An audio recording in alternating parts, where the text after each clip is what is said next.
Donc ici on a le Range Rover classique de 1989 et donc c'est sur cette voiture qu'on va travailler aujourd'hui. Et à la base c'était un moteur VM dedans, mais on a décidé de faire un swap dessus et de le changer par un 300 TDI, donc qui est vachement mieux de fiabilité, consommation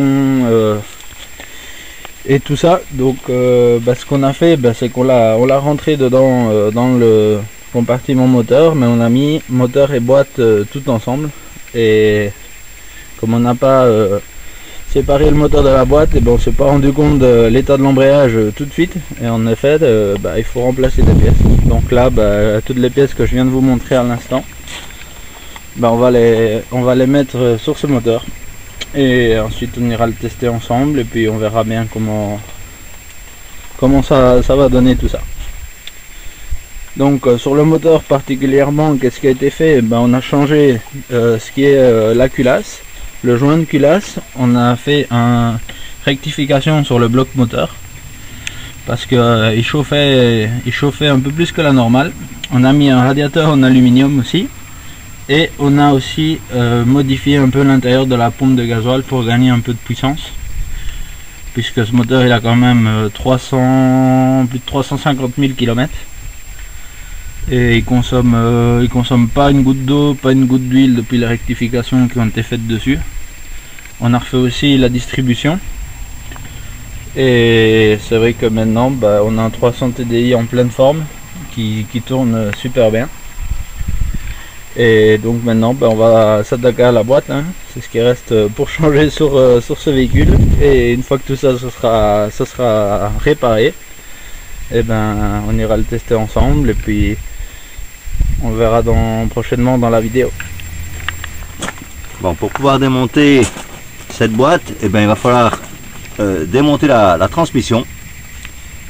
Sur la partie avant, la démonter totalement pour avoir plus facile d'accès pour pouvoir la descendre. Démonter également l'échappement, puisqu'au moment où vous allez devoir reculer la boîte, lui il va vous gêner. Alors nous, ce qu'on a fait, on a un support central, le support qui est là-bas au-dessus.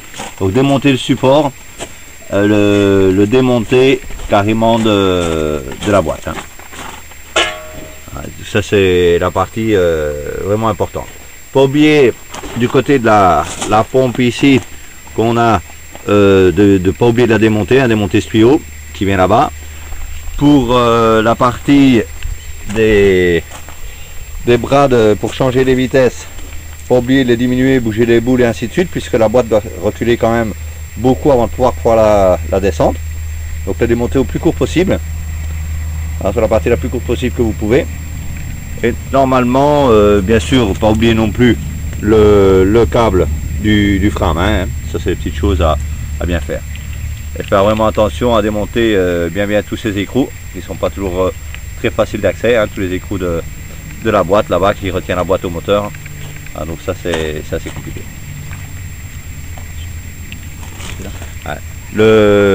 L'écrou, le dernier tout au-dessus, il y a beaucoup de boîtes. Si la boîte a déjà été démontée une fois pour ne serait-ce que changer l'embrayage, beaucoup de personnes ne remettent pas le dernier écrou, celui-ci.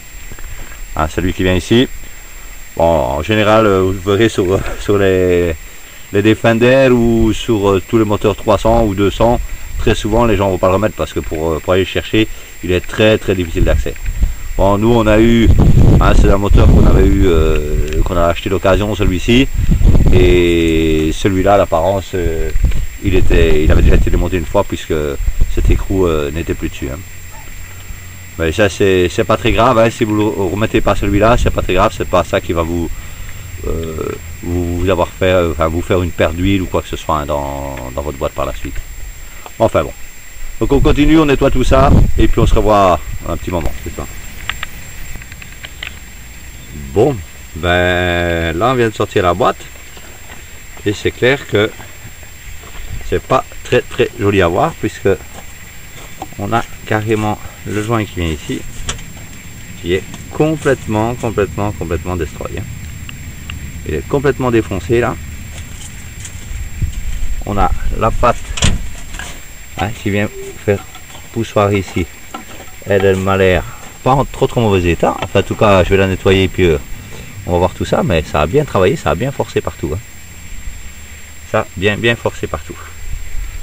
Donc là, bah, on va nettoyer tout ça, hein, et puis on verra vers vous. Mais il y a vraiment besoin de la démonter. Ou en dessous, là, quand on regarde en dessous, on voit la pâte dans l'état où elle est aussi, comment elle est venue se manger là. Bon, regardez-moi ça, comment elle est mangée ici. C'est la folie quoi. Ouais. Bon, bah, on n'aura plus qu'à nettoyer tout ça et puis à régler tout ça. On va voir du côté compartiment moteur comment ça est.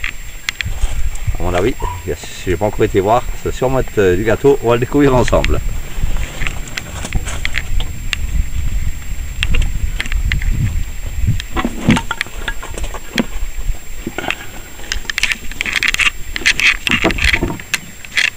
Bon, ben de ce côté-là, ça m'a pas l'air trop mal. On va voir quand on aura démonté le disque et ainsi de suite. Hein, mais le problème venait vraiment de l'autre côté. Là, ça m'a pas l'air trop mal du tout. Enfin bon, on va nettoyer tout ça et puis on reverra vers vous pour la suite.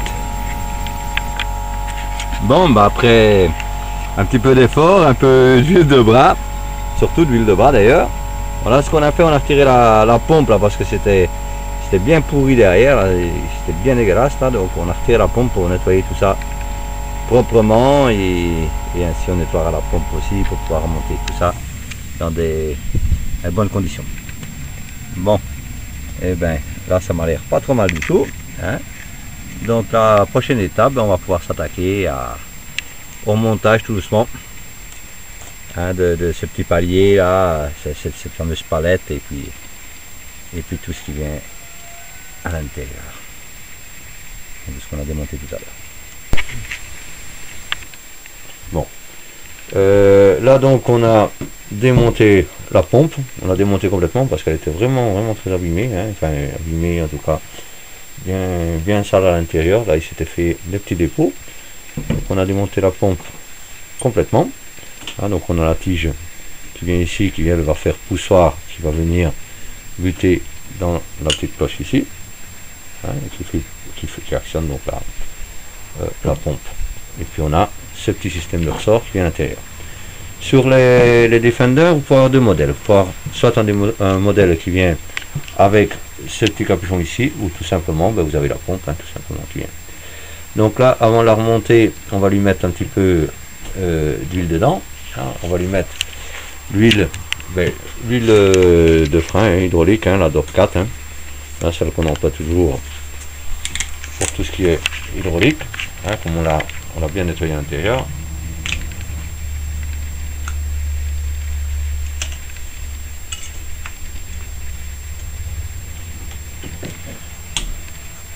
Alors, ce que je vais faire, moi je vais en prendre un petit peu sur mon doigt comme ça, hein, pour pas tremper tout. Voilà, on va mettre un petit peu à l'intérieur comme il faut. Voilà. Et on va rentrer tout ça dedans. Ça se rend bien sûr que hein, il coulisse bien à l'intérieur. Donc il n'y a pas de gelée dedans. Voilà pourquoi la pompe fonctionne bien à l'intérieur. Ok, donc ici il n'y a rien qui l'empêche de coulisser. Donc c'est parfait. Ok, donc il est à l'intérieur. Ceci c'est le petit bras qui va venir dedans, qui va venir donc s'introduire ici dedans. Et c'est lui qui va faire office de levier pour la suite pour actionner. La petite patte ici, elle va venir se prendre sur la patte dessus, c'est elle qui va la faire tenir. Alors lui on va pas le monter, on va pas le pousser dedans maintenant, puisque ce caoutchouc là, ce joint là qui vient, lui viendra de l'autre côté. Donc on remontera la boîte, on fera rentrer le joint à l'intérieur qui va venir ici entre les deux, donc on a la boîte qui va venir ici entre les deux, hein, après les deux boulons. On mettra le joint dedans, cette petite patte et cette petite patte qui va venir se reprendre ici, donc les deux clips vont rentrer ici à l'intérieur. Dans l'autre sens, comme ça, voilà. Ça va venir se clipser ici, qui l'empêchera de sortir. Donc elle va travailler de cette manière-là. Bon, tout ce qui est, ça c'est pour la partie de la pompe. Donc toujours bien faire attention hein, quand vous la démontez regardez bien l'intérieur, que ce soit bien nettoyé, parce que ça a tendance à bien s'encrasser à l'intérieur de la petite pompe là. Donc tant que vous êtes là, si vous avez sorti la boîte, c'est pareil de jeter un œil et de faire ça comme il faut. Voilà, nous notre problème nous qu'on avait vraiment sur le système d'embrayage, là, bah, quand on regarde cette pièce hein, dans l'état où elle est complètement mangée, parce que si on regarde la nouvelle de l'autre côté, donc on a vraiment toute la partie ici qui a été mangée, hein, le joint derrière, vraiment deux pièces bouffées complètement. Hein. Si on regarde celle-ci, le problème qu'elle avait, donc elle vient s'adapter, si on la remet un peu comme elle était, elle vient s'adapter comme ça. Donc elle vient frotter, elle est venue frotter carrément ici, à manger carrément la pâte. Hein. On voit ici, on voit très bien ici, là, ça a été complètement bouffé avec le temps. C'est vraiment ça. C'est assez impressionnant. Hein, si on prend la nouvelle et qu'on fait la même chose, hein, si je lui mets les deux petits pétons qui viennent se mettre ici, les deux côtés qui viennent me tenir, et que je viens l'enfiler à l'intérieur et que je la retourne, regardez l'écart qu'on a là. Hein, si on prend vraiment l'écart qu'on a là avec la nouvelle et qu'on fait la même chose avec la vieille, hein, qui vient carrément se manger dedans. Hein. Donc c'est assez impressionnant. Alors également, donc notre gros problème c'était vraiment là. Alors ce qu'on va faire, on va carrément lui remplacer la pâte aussi, parce que comme elle est abîmée ici sur les bords, et puis elle a commencé tout doucement à se manger un petit peu à l'intérieur, hein, c'est le défaut souvent de ces pâtes, souvent d'ailleurs elle perce là-bas. Hein, la partie ici donc qui vient la grosse boule, et puis ici au fond donc le petit poussoir hein, qui vient lui directement de la pompe. Ici on a notre ancienne pâte, qui ma foi n'a pas l'air en très mauvais état, mais on a un tire-bord ici, je ne sais pas si vous pouvez bien le voir, hein, il y a quand même une petite cannelure qui s'est faite ici là sur le bord. Donc comme on a acheté le kit complet, bon, on a pris une nouvelle qui est d'une matière un peu différente. Celle-ci était faite en aluminium, celle-ci elle a l'air de faire dans un métaux complètement différent, puisqu'elle est beaucoup plus lourde déjà, rien qu'au toucher. Donc cette pâte, si on la remonte, hein, vous expliquez bien comment ça fonctionne, clac, elle vient s'éclipser ici. Donc on a nos deux petits pétons qui viennent là, d'accord. On a la partie ici qui vient se glisser comme ça à l'intérieur, donc bien rentrer ici entre les deux, voilà. Hein, et voilà le mouvement de la pâte, ce qu'elle fait. Donc on voit très bien où elle frottait, hein, le mouvement qu'elle va faire, voilà, la pâte va faire ça, d'accord. Et avec l'autre, bien sûr, hein, celle de la pompe, juste là, qui vient pousser. Donc si je retourne ça, je mets ça dans le bon sens, voilà, tac, ça c'est la nouvelle. Donc ça vient pousser ici, hein, donc entre les deux, ici on a bien sûr le bord de la boîte, la pompe qui vient ici, cette partie ici qui vient appuyer là, et puis tout simplement, quand on vient pousser nous dessus, hein, ceci qui rentre, voilà, et qui fait coulisser cette partie ici, et qui va appuyer ensuite sur la partie d'ici l'embrayage. Hein, donc comme ça, là, je pense que vous avez bien compris, voilà vraiment le système. Hein, et le problème qu'on avait donc, c'était vraiment ça, cette pâte qui frottait. Bon, on a la nouvelle ici, donc le système il sera exactement pareil. Hein, donc ce sera de monter tout ça, changer ce bras, hein, cette pièce qui nous permet de faire coulisser le tout. Hein, la reboulonner comme il faut, on va la nettoyer, la graisser, la boulonner comme il faut, la rentrer dedans. Ce qu'on va faire avant tout ça, pour éviter justement que notre pièce vienne percer, donc cette boule vienne passer au travers, hein, donc la boule, voilà la boule qui est ici, là, qu'elle vienne passer au travers, parce que c'est souvent le défaut qu'on a chez Land Rover, c'est cette boule qui perce carrément cette partie-ci, et la boule vient ici derrière, donc du coup vous vous retrouvez avec la pédale d'embrayage collée dans le plancher, et là c'est fini, vous n'avez plus d'embrayage du tout, donc vous ne pouvez même plus bouger avec le véhicule. Donc il y a une solution pour renforcer un peu cette plaque, c'est de souder une petite plaque, pas besoin d'être très grosse, une petite plaque qui vient de ce bord-ci à ce bord-ci. Ce qu'on fera sur la nouvelle plaque avant de la monter. Donc disons que si nous arrive un jour qui passe au travers, chose qui m'est déjà arrivée d'ailleurs, et bien ça va nous permettre que la boule va venir appuyer sur cette petite plaque et au moins pouvoir rentrer chez soi. On aura un embrayage beaucoup plus court, mais il nous restera quand même de l'embrayage. Hein, donc ça c'est une petite astuce éventuellement, la manière de renforcer un petit peu cette pâte. Bon voilà un peu l'explication pour tout ça, hein. Pour la partie d'embrayage, on le verra un peu plus tard. Ça c'est notre petit joint qui reviendra se mettre ici à l'intérieur, hein, qui viendra ici bien sûr, entre les deux. Hein. entre cette partie ici et puis la partie là. Voilà pour le moment. Donc là, je vous montrerai tout ça quand ça sera monté sur le véhicule, hein, sur la partie de la boîte, et puis après on ira sur l'embrayage, ça on en reparlera un petit peu plus tard. Bon ben là, ça y est, nous avons remis la petite pompe en place, avec son petit caoutchouc derrière, hein. Donc les petites pattes, la patte qui revient. Donc là vous pouvez remarquer qu'on a soudé une petite plaque supplémentaire, hein, petite plaque qu'on vous parlait juste avant, pour renforcer, hein, puisque la boule en fait, le petit tiget avec la boule vient juste derrière, hein, qui vient appuyer. Donc le mouvement, ça va pas être plus compliqué que ça, hein, voilà le mouvement que ça va faire. Hein. Donc on voit la pompe, le petit bras de la pompe qui rentre et qui sort, et puis bien sûr le bras qui fonctionne. Donc là on n'a rien qui frotte nulle part, donc normalement tout est parfait.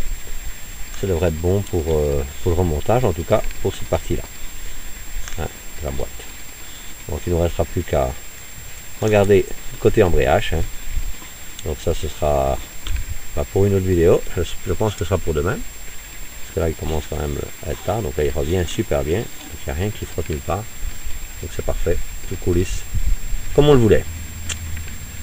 Bon si vous voulez vous lancer à cette aventure là, c'est pas mal, hein, on commence à bien voir ce qu'on veut faire.